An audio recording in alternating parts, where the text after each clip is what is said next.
Shalom Yasharallah, this is your brother Dawada, coming back at you with this here truth again. First and foremost, I want to give all praise, honor, and glory to Yahweh, Bahashem, Yahweh Shai, Bahashem, Rakakodash. Double honor to the apostles and elders of great millstone that taught us this truth and never will. A salutation and much love for you, I can pushing this truth and sincerity over the four corners of the earth and enduring afflictions to feed and edify the elect. So I want to jump to this here article real quick, which is it says Russia-led alliance starts military drills. All right, and we know one of the famous scriptures that it's pretty much written now more now than ever. All right, the vision is yet for an appointed time, but at the end it shall speak and not lie. What we have going on right now is multiple visions speaking, loud and clear. All right, to the point to where wherever you look, you pretty much see all the final visions, the final prophecies coming to pass. All right, even speaking on which it's even crazier. Not going too far off topic, but with the Ye situation. All right, doing videos on that, and the very first video they wound up taking down. Second video they try to put an age restriction on, which is already age restricted. And just things like that going on. But you see the more and more things that's going out with that. I had a long conversation with somebody about that. Matter of fact, just last night about how important that situation was. The fact of the matter that what he said was like the most extreme thing that you could say. All right, just saying that who he was according to the scriptures. All right, and that's just pretty much what he said. It's not you could drive yourself crazy trying to figure out what the hell he said that was so bad when all he just said was who he was according to the scriptures. But hey, we know that there's going to be great persecution coming upon us. All right, for the Lord's name. All right, for teaching this here word. All right, for having this here ideology and things like that. We see the likeness of with the AJ situation. I'm trying to find them, $1 billion basically. All right, hey, so we know that the family of the word is speaking now more than ever. All right, we've seen over the years, the different changes to the YouTube and everything else like that. But hey, now they actually starting to, so-called cancel people, man. All right, they got people used to this so-called cancel culture and everything else like that, man. All right, you also have, wars and rumors of wars, man. You have hot wars that's actually going on in Russia, Ukraine, China, Taiwan. All right, you have wars going on in other places as well too. You have the beast starting to hate the whore. All right, you have you have situations with basically all of Europe. All right, starting now, sober up. The nations are drinking the wine of this Babylonian juice. Therefore, the nations are mad. They starting to sober up now. All right, you didn't got them drunk. They believed all your lies and everything else like that. But now, hey, look, they starting to wake up in the likeness of Germany. You destroyed them with the Nord Stream 2 pipeline, blowing that situation up. All right, and hey, who knows how long we're going to even be able to speak about that before they cut that out.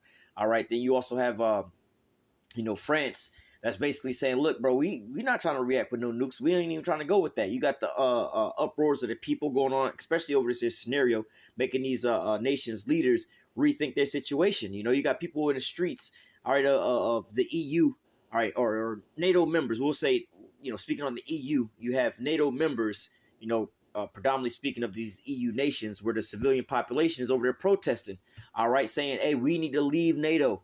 They're not saying we protesting against Russia because Russia is over here demolishing our economy and everything. No, they're saying we need to leave NATO, which is saying what? Hey, the beast starting to hate the whore.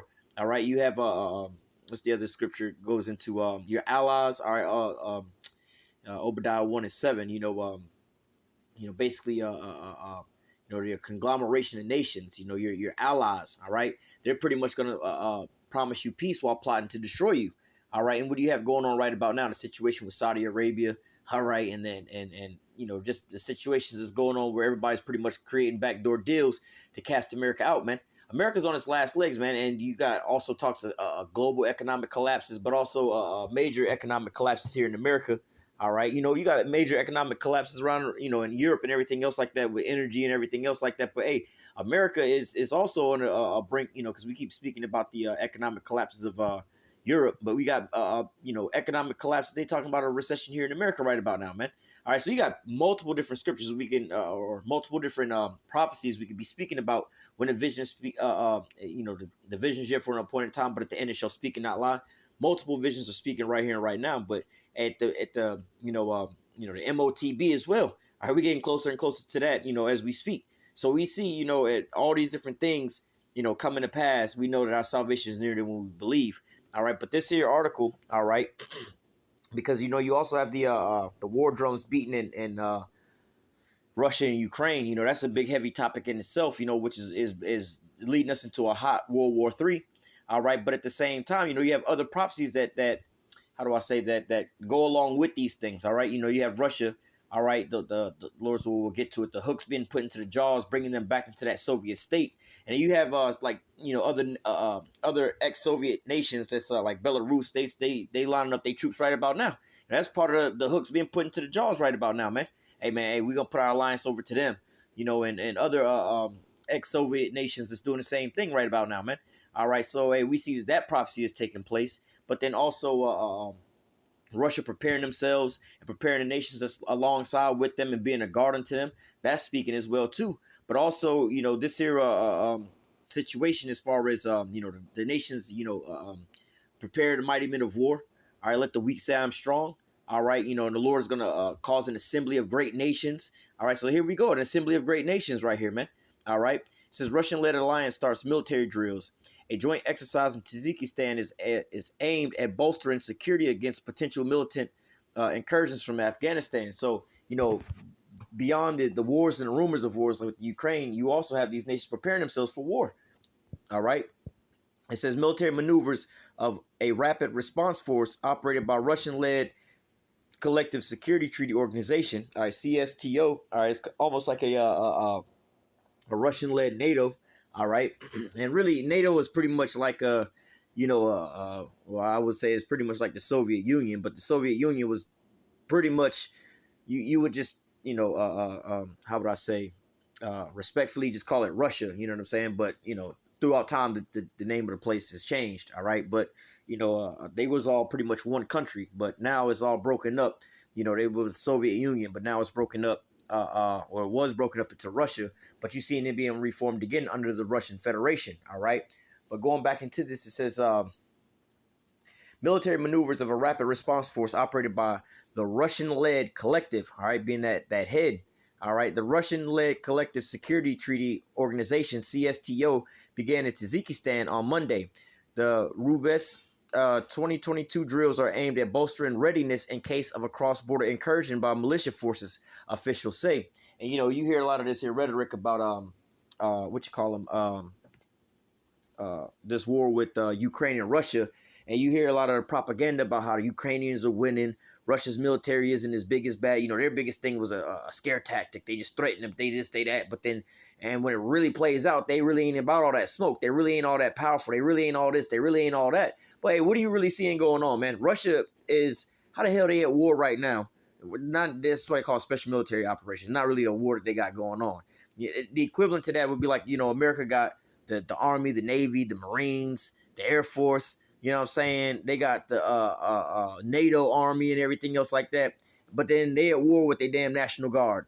You know what I'm saying? Or the Army Reserves, using the reservists to go out and fight a battle. Like, well, we ain't even sent out the Army yet. You know what I'm saying? We using the Army Reserve, or we using just the Coast Guard. We ain't even sent out the Marines yet, or the Navy yet, or we ain't even sent out NATO troops yet. We just sent out a little small, a little something. You know what I'm saying? We put in our JV team, to go out there and fight against y'all, right? So, hey, Russia over here conducting joint military drills with their allies. Now, granted, look at the other side. You got damn near all of NATO, all right, pretty much, not to say fighting, but funding, all right, giving training and giving, because they trained those soldiers over there, giving training and also gave arms and weapons to the damn Ukrainians. And they using them as a proxy to fight against Russia. And, they just dumping unlimited money into it, but it ain't really doing no damage. You know what I'm saying? So it's like, well, what are we over here really doing? You know what I'm saying? But, when you look at the fact of Russia's not using no backup to fight this here conflict. Like I said, Russia's not even using their whole military. They're using a reservist of 300,000 troops. All right, they damn near got a 1 million man military that they can use at any point in time. Not to mention they got way far more superior weaponry that they could be using over there. Like I said, first of all, they could just use one damn they hypothetically could use one whole nuke and just wipe one nuke. When we talking nuke war, and we know according to the scriptures this is going to happen, but just speaking carnally, Russia has the potential and the stockpile to turn America into nuclear, well, like the scriptures say, into a lake of fire. And I say I'm speaking carnally because that's actually what's going to happen. But speaking carnally, they have the ability to actually do that to America. America is way bigger than the Ukraine, like in size. So like when you think about these things, it's like, they really wanted to, they could have took they ass out. They not doing all this. It's just, some little pity pat going back and forth. So, hey, don't listen to the rhetoric, man. But look at what's really going on. Russia's over here preparing to fight a bigger dog. You know what I'm saying? They just playing over there with them Ukrainians, and it's really sad because that's their own people that they're fighting against. They're not really trying to do all that. You know what I'm saying? But let's continue on. It says the rapid response force for the Central Asian region of the CSTO will be training for swift deployment and action in the mountainous areas of the host nation, which is Russia. All right. The commander of the group Joint Military Staff said the mission, as described by the Russian Colonel General Anatoly Sidorov, includes defeating a simulated attack by militias and securing a breached national border. So they preparing for an invasion if they was to get invaded. All right. And really, that's when you think about what's going to happen, when you speculate what's going to happen based off of how, the American war front doctrine, all right? Because America don't fight wars on their side. They have that preemptive doctrine of we're going to bring the fight to you. All the wars that America done fought, they fought on other people's territory. America's the one that goes and invade these other nations. So, hey, Russia's preparing to be invaded. All right, they be like, all right, well, look, we planning because we can look around to see all these NATO bases surrounding us. We got to prepare for if they try to invade our borders and things like that to get it off with their ass, man. All right, so hey, they working on that type of war front, but we know how it's gonna end, man. All right, they gonna wind up shooting them missiles over here on America, man. All right, it says the lieutenant general who holds the general staff of Tajikistan noted that I can't even pronounce his name, has been concerned by negative trends in the terms of security for all the CSTO, all the members of the CSTO. His country perceives particular risk from Afghanistan, which borders in the south, he added. I'm going to just read a little bit of this because they go into how they talk about they was fighting amongst one another. But it says, the exercise involves 1,000 troops and 300 military vehicles, including warplanes, helicopters, and drones, according to the organization's statement. Participating troops arriving in Tajikistan last week and are scheduled to train until Friday. It says, well, we'll finish it off the whole article. It says the six-strong collective defense organization recently experienced some bumps in its operations. In September, member states Tajikistan and Kyrgyzstan engaged in the border clashes, which at least one soldier was reported killed. The neighbors have a long history of sporadic flare-ups along sections of their borders, which measures hundreds of kilometers and which they are yet formally ratify. A separate surge of violence last month involved another CSTO member, Armenia, which engaged in hostilities with regional rival Azerbaijan. Dozens were reported dead over several days of artillery shelling across the border raids on both sides. And, let me just read this last paragraph. It says the CSTO consists of Armenia, Belarus, Kazakhstan, Kyrgyzstan, Russia, Tajikistan. It says one of the biggest missions of the bloc that the bloc has conducted was the deployment of troops to Kazakhstan amongst mass rioting in the country in January. All right, so but you see, a conglomeration of Russian nations. Now, this isn't even all the allies. As far as you say, oh, they only got a couple allies. Well, look, where's China at? China's one of their main allies, right? One of their main. You have to look at their relations. All right, China doesn't really have a lot of natural gas and energy and things like that, right? Russia don't have the semiconductors and things like that. Well, Russia needs the technology. China, you need the gas. We got a symbiotic relationship. You need me and I need you. And they right there in America, and then they got a common enemy, America. America's encompassing them too. That's like the two big dogs that they trying to get at, And then you also got Iran, all right? That America trying to get at. But look at Iran. That's another one of Russia's allies. You got Venezuela is a Russian ally. You have Syria is a Russian ally. You have multiple other nations that are Russian allies, not to mention American allies that are soon to side with Russia. Look at the Nord Stream pipeline where, Russia was supplying all. The reason that Europe is in turmoil right now economically and energy-wise is because they've been cut off from Russia. Russia was supplying them. And guess what these nations are saying now? Guess what the populations are saying in these EU nations, man? Let us leave NATO, man. We need to get up out of NATO. We need to go create ties with Russia, man. So you see all these things that are taking place at this point in time. And now, things are being played out in the how do I say and before everybody's eyes, more or less to say, man. All right, but let's go ahead and jump to some scriptures real quick. All right, because again, like I said, hey, the vision is yet for an appointed time, but at the end it shall speak and not lie. All right, how often have we been hearing about now over the last couple of years? We have been hearing about these training exercises with Russia. They just had a different military drill. What was it called? The Vodstock or something like that. Just like a couple weeks ago, if I'm not mistaken, maybe a month ago. All right. You know, with military drill exercise and everything else like that, man. You have a lot of these different nations that are right now. Let me go ahead and read this first. Joel 3:9. It says, "Proclaim ye this among the Gentiles, prepare war. Wake up the mighty men, let all the men of war draw near, let them come up."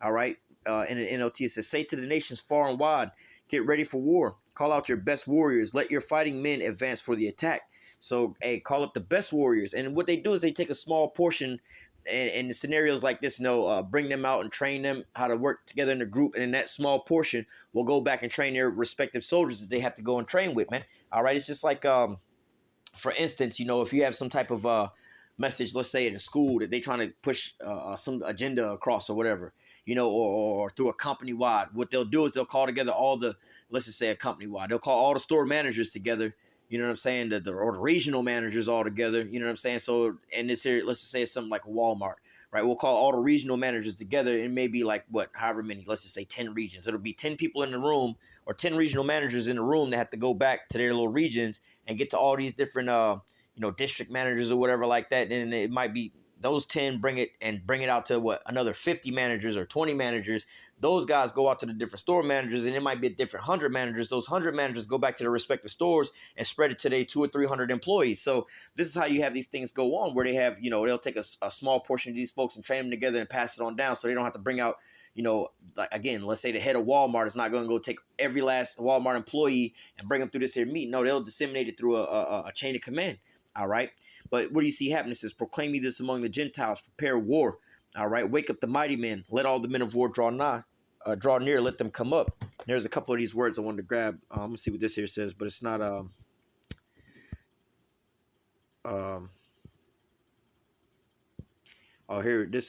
here we go. This was it, actually. Here's another word I want to grab too in a different precept.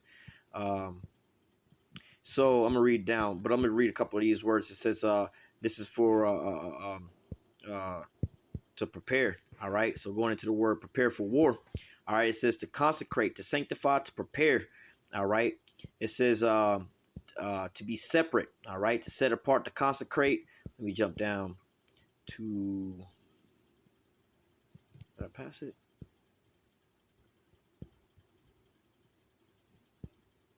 Might have passed it.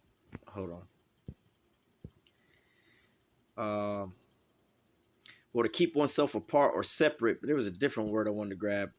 Here we go. Consecrated, to dedicate. All right. To set apart, to devote, and to consecrate. All right. To dedicate and to devote, again, like I said, a certain amount of men to go forth to go get this here training. All right. So they're preparing these men. All right. And what do you call these military drills? All right. Let me go back. It says, "Beat your plowshares into swords and your pruning hooks into spears. Let the weak say I am strong." All right. Now you have a lot of these different nations. Hey, what are they doing? They're preparing for an invasion on their borders and things like that. All right. And now who would be invading Russia at a time like this? All right. So like, who do you think that the fight gonna be against, man? You already know what the hell's going on. So like, if you an ally of Russia and you in this here how do you call it? And you in this here military drills and things like that. Who the hell you think is in the back of your mind that y'all preparing to fight in the future anyway? Who do you think is coming blowing the smoke up against Russia right about now anyway, man? All right, it will be America. So look, not just America, but with NATO. All right, so hey, what do you think they're preparing for, man? And now you have also these other nations doing the same thing, where South Korea and America them doing drills over there. Then North Korea doing drills in retaliation to these things. All right, China doing drills. Everybody's conducting drills right about now, man. All right, and think about it, man. This is a high time for war right about now, man. So why do you think all these nations are doing this? And I always stress this, the fact that, like, bro, like, you have no idea how much money it costs to conduct these damn drills. And just to put it in perspective, I say, like, comparing this to like a high school football team, man. All right, in order for this high school football team to go out and play a game of football, let's just say they go into the state championships, or let's say they're going to go play in another state, or wherever they're going to go, right? But they got to get on. It's not like a local high school game that they playing just down the block, you know what I'm saying? Some shit like that. But look, this team, they got to get all the students. First of all, you got to rent a bus or rent buses, all right? And now, in renting those buses, the bus costs, you got to pay for the bus driver, Not only that, you got to pay for the gas to get on the bus. All right, and then to travel wherever you're gonna go, you got to pay for a room and board, hotel rooms for all the football players, all the parents, all the coaches and the staff and everything else like that. Got to pay for the food and everything else like that, man. All right, and then when it comes to the stadium and everything else like that y'all playing in, hey, there's a cost for that as well too. So just to play, you think, oh, it's just a simple football game. These kids finna play those kids, but like, hey, the logistics behind that. All right, we got to get there. First of all, you know what I'm saying? That's a 4-hour, 5-hour bus ride. We got to, get the bus, rent the bus, get the bus driver, pay them overtime, pay for the gas to get up there, pay for the gas to get back, and then get the hotel rooms. You know how much money it costs to rent one hotel room? Now you got to rent enough hotel rooms to get all the players up in there, man. So that's going to cost you, just to play this here football game, you might be looking at a couple $1,000s just to get this here game off. And just transportation, fuel, and hotel room alone, not to mention food. So when you think about these military drills, we were reading an article, they talking about a couple warplanes, all right, a couple tanks and stuff like that. They had the warships out there. Some of it have, live round firing, but maybe not with warheads. But they have certain live rounds and everything else that's going off. Hey, all those bullets cost money, man. All those bombs cost money, man. All those how you call it, transportation, all those vehicles that they using out there all cost gas, man. And not even to mention like you using up all the gas and everything to participate in the drills. Think about just getting all that shit over to the battlefield where you're gonna go and participate at, man. So like I said, you gotta move all this equipment to wherever the location or where the drills is gonna be at. Then you think about sometimes like let's say you racing a race car, right? You know what I'm saying? Now you gotta first of all put your car into some kind of trailer or something like that to carry your car to the track. So you put your car in a trailer, you got to take that truck and the trailer that you get in the gas it's going to take to get to the race. And then also while you at the race, you got to pay for the gas running your race car up and down the track. Every time your car is on a drag strip or whatever, you got to fill that bad boy up with gas. So there's a gas cost for both, getting the car there and getting the car back. But then also every time you running that car up and down a drag strip. Now, let's say it's going to be a couple days. You know what I'm saying? You got to pay for room and board. You know what I'm saying? You're going to have to pay somewhere to store your trailer and your truck at. You got to pay for food while you're there and everything else like that. Then you're going to probably be buying some other little gizmos and gadgets while you're there. So there's an expense that goes along with all these different things, man. All right, yeah, ticket entry might have only been $20, but it's going to cost you more than $20 in gas just getting there. You're going to spend more than $20 on just the gas alone running up and down the tracks. You're going to spend more than $20 on food. You're going to spend more than $20 on room and board. So to do these drills, man, it costs you a crazy amount of money. So it's not for naught, all right? So it says, assemble yourselves and come ye all ye heathen and gather yourselves together round about thither cause thy mighty ones to come down. And I believe this is another one of these words. Was it a symbol? Yep, this was it right here too. All right, so we just read about how they was going to devote or consecrate, their men. All right, set aside. All right, this one says to lend aid, to come to help. All right, so to assemble oneself, to do what? To lend aid. All right, what are they doing? Hey, here's some guys for what? Joint military drills. We're going to lend aid to you. We're going to give y'all some soldiers. In case we go into a conflict, hey, here go a group of soldiers. We're going to come together as a conglomeration of nations. So this is exactly what you're seeing going on in these military drills, man. So this is not just something that, oh, well, whatever's going on. So again, hey, blessed your eyes will see the things that you see and hear the things that you hear. All right, because the majority of these people out here, hey, man, they just look over these articles. They don't even, first of all, they don't even look over the articles. But even if they did, they just overpass them. It's not nothing that big to them. So what? I don't get the importance of these things that's going on, man. Hey, word for word coming up off the page, man. The vision is speaking loud and clear, man. All right, these men are lending their aid and devoting themselves to a greater cause. All right, lending aid to, hey, whatever rush, because out of those other countries, they don't really have, because you had two of those different countries that was going at it with one another, and you had another country that was going at it with somebody else that was outside the country. But that whole conglomeration didn't come out to go to the war front. They going together as like, like kind of like with the NATO situation. And if any of them other NATO nations is getting into some beef, unless it's the U.S. What they got going on in their mind, they're not really going out to war. Like, let's say France decide to go beef with somebody else out there. Matter of fact, well, you got the situation with Turkey now, and Turkey and Greece fighting at one another, but you don't have NATO, stepping up for those situations, man. You have Turkey fighting with the, what is it? I forgot the name of the Kurds, the damn terrorist group that's out there. Now, granted, when it was America fighting terrorists in the Middle East, all right, ISIS, Al Qaeda, and all them, all of NATO came up to round up against them niggas out there, ISIS and everything else like that. They brought NATO out with them, but how come when Turkey fighting the what's it called? PKG, I believe it is. The Kurds over there. All right, NATO ain't going over there to fight for them niggas like that, man. All right, even though Turkey is a NATO member. So the same thing with these other nations, man. These people are getting prepared for what that World War III. All right. Let me just keep reading down. Verse 12, it says, "Let the heathen be awakened and come up to the valley of Yehoshaphat, for there will I sit and judge all the heathen round about. Put ye in the sickle, for the harvest is ripe. Come get you down, for the press is full, and the fats overflow. For their wickedness is great. Multitudes, multitudes in the valley of decisions, for the day of the Lord is near in the valley of decisions." So, multitudes, multitudes. So, verse 14 says, "Thousands upon thousands are waiting in the valley of decisions. There the day of the Lord will soon arrive." So, you about to see millions in there, man, because you got America got damn near a million man military. Russia got a million man military, and China damn near, I believe, got more than a million man. They may be close to 2 billion man army, man. All right, so all these nations, and then plus they got the like I said, you're not gonna just have the American military. You're gonna have NATO alongside with them, man. All right, so all these nations, America only set aside a small portion of soldiers to fight, as far, because they give over soldiers for NATO, you know what I'm saying? But then you have America and they army, then you have NATO and they army. So, when NATO go to the fight, it's not the whole full force of America unless it's America going out with their military first and foremost, and then they bring in these other NATO members, and the other NATO members only give a small portion of their military. They don't send their whole military at one point in time. But in this year World War III, you're gonna have multitudes in the valleys. All right. Let me go to this here in Jeremiah chapter 50 and verse I think verse 9. There's another word I want to grab in this as well too. Maybe this wasn't. This is what I wanted, but I think this word assembly is what I want to grab. But it says, "For lo, I will raise and cause to come up against Babylon an assembly of great nations from the north country," and the north country would be Russia, "and they will set themselves in array against her. From thence she shall be taken. Their arrow shall be as a mighty expert man, and none shall return in vain." As we were reading how they was preparing for an invasion on Russia. All right. And that's pretty much what you're going to have happen, because, again, America has that preemptive strike doctrine where they're going to hit you first. All right. And I don't really see America actually being invaded like that. I mean, maybe they will, maybe they won't. But logistically, it's going to be super hard for any nation to invade America. America's number one defense is the fact they got the vast ocean between them. So in order for any of them nations, all of America's opponents are on the other side of the globe.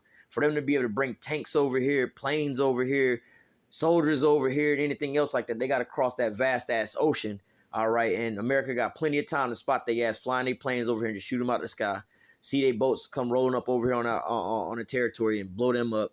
You know what I'm saying? The best chance that they got coming up on America is through submarines and stuff like that they can't detect. But as far as trying to launch multiple men over here to invade, that's going to be kind of hard. But granted, the other way around, you got American troops all on Russia's border already with NATO and everything else like that. All of America's foes are on that side of the globe. So all they got to do is just be launching from over there. And for America or the other nations to try to come and invade America, they got to keep, they got to go back all the way home just to resupply. When you go back to World War II, the Japanese, the reason they was doing them kamikaze missions because they didn't have enough fuel to turn back around and, go bomb America, turn back around and come back and everything else like that. They was like, bro, we only got enough gas to go one way. You know what I'm saying? We're going to go over there and bring out the smoke and then just crash our planes over there. Whereas on the opposite, when America was fighting in Syria or Afghanistan and Iraq, a lot of those flights was leaving from Germany and stuff like that, man. Turkey and things like that. So they could literally take off and go bomb your ass, fly back to base, reload, go back over there, bomb your ass, come back, do this shit for hours on end. All right, they're not flying that far. It's just like going, back and forth, back and forth, back and forth, man. So, it's a lot easier. You could think of in context for, for you to be fighting a war. Your home base is in Florida, and you fighting a war right there on the Florida-Georgia border. Versus you in Florida, you trying to fight a war in California, man. You got to keep going all the way back to Florida to resupply and go all the way back to California, bro. You're gonna waste half your gas getting over there, man. All right, so as far as like the scriptures say here, from thence she shall be taken. All right, America more than likely will go over there and bring the smoke over there on their borders. But rushing them, when backed into a corner, we already know what is gonna happen, man. All right, it says, where is it at?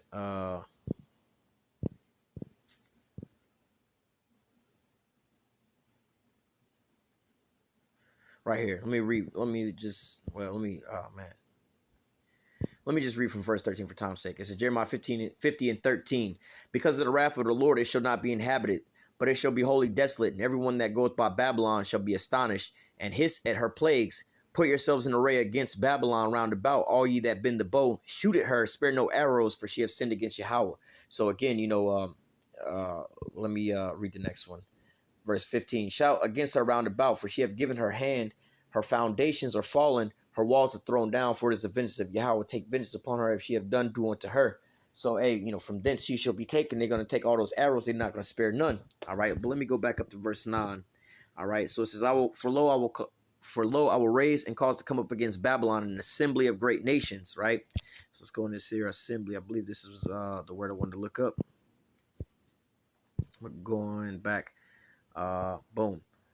So it says an assembly, a company, a congregation, or an assembly for evil counsel, war, or invasion. All right. Religious purpose, not really for that, but for evil counsel, war, and invasion. All right. A company, all right, congregation, an organized body. And what are we seeing being formed up over there with Russia? All right. A conglomeration of nations. All right. The Lord was going to send a group of nations. All right. For Lord will cause, let me read this in the NLT. Verse 9 in the NLT is, for I am raising up an army of great nations from the north. They will join forces to attack Babylon, and she will be captured. The enemy's arrows will go straight to the mark. They will not miss. All right. So, hey, we see that this is actually being prepared right there before our eyes, man. We see these things taking place. So, hey, we know that, Babylon days are numbered, man. All right. So, hey, matter of fact, we can close out with that real quick, talking about Esau. All right. But this here place is set to go. Job 14 and 5 says, seeing his days are determined, the number of his months are with thee, and thou hast appointed his bounds that he cannot pass. All right. And note that final day of the reign of Babylon is coming to an end. All right. So I'm going to go ahead and close out with that. Lord willing, the elect was edified with this here lesson. Until next time, I say, call halal Yahweh, Bahashim, Yahushua, Bahashim, Rakakwadash. Double honor to the apostles and the elders of great millstone that taught us this truth and never will. And salutation and much love for you, I can pushing this truth and sincerity over the four corners of the earth and enduring afflictions to feed and edify the elect. Until next time, I say, stay strong. Shalom.